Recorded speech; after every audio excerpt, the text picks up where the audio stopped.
Umalis na rin nga po pala si Kuya Kenneth sa araw na yan at dahil mag-work nga po pala siya sa Makati City. Kinuhanan na din nga po pala ako ni Kuya Harvey ng video habang hawak ko na rin nga po pala dyan yung pinagawa kong Tin ID. Umulan na naman nga po pala ng malakas kaya naman si Kuya Harvey hindi na din nga po pala nagpauli at napapasayaw pa nga po pala habang nagpapaulan.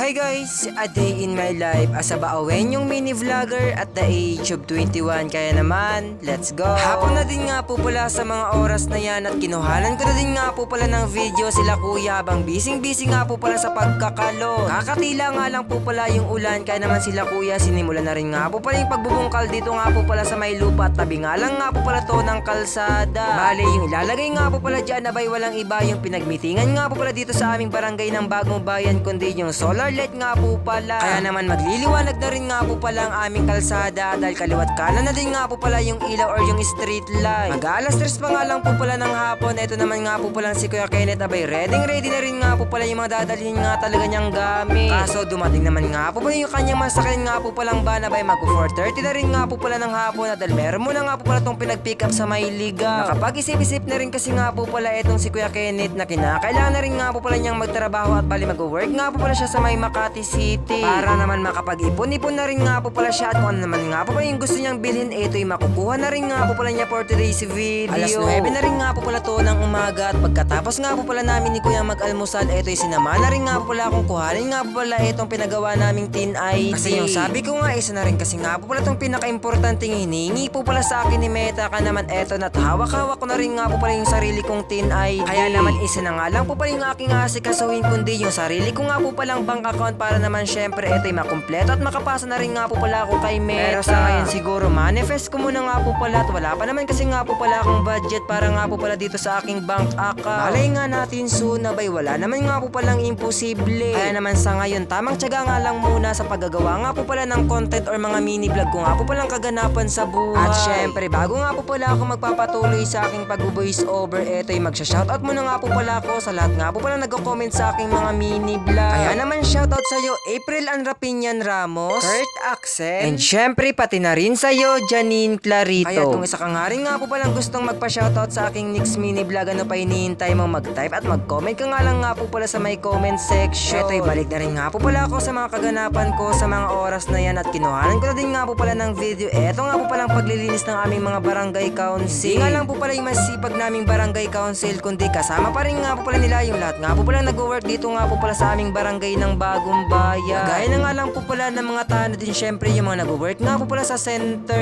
Busy na rin nga po pala itong si Mama and syempre si Papa sa paggagawa nga po pala ng aming mauulam ngayong pananghalian. Hinihimay na rin nga po pala dyan ni Mama. Eto nga po palang gulay na lubi-lubi habang nire-ready naman nga po pala ni Papa. Eto nga po palang ilalagay na gata. Umulan na din nga po palang malakas kinhapunan kaya naman eto nga po palang si Kuya ba hindi na rin nga po pala nagpauli at napapasayaw pa nga po pala dyan habang nagpapaulan. Kasi sa totoo nga lang po pala bay pagpasok nga talagang month ngayong October dito nga po pala sa lugar namin abay lagi na rin nga po palang umuulan paghapon. Binabasa na rin nga po pala ako dyan ni Kuya Harvey na yung sabi ko nga hindi nga po pala ako maliligo sa hapon na yan sa ulan at dahil kakatapos ko nga lang po pala mag-edit na medyo masakit nga po pala yung ulo ko. Kaya naman tamang gumamit na nga lang po pala ako ng payong habang nanonood nga po pala ako sa mga taong nagpapaulan nga po pala sa hapon na yan.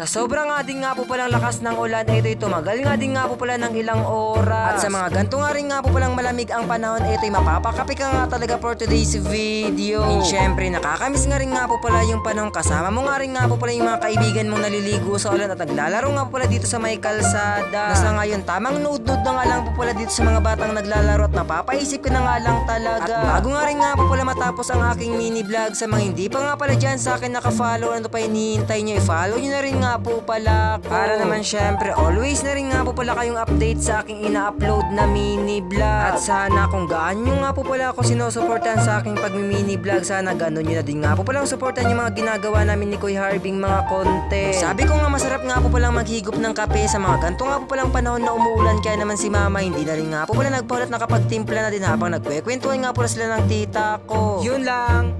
Bye-bye!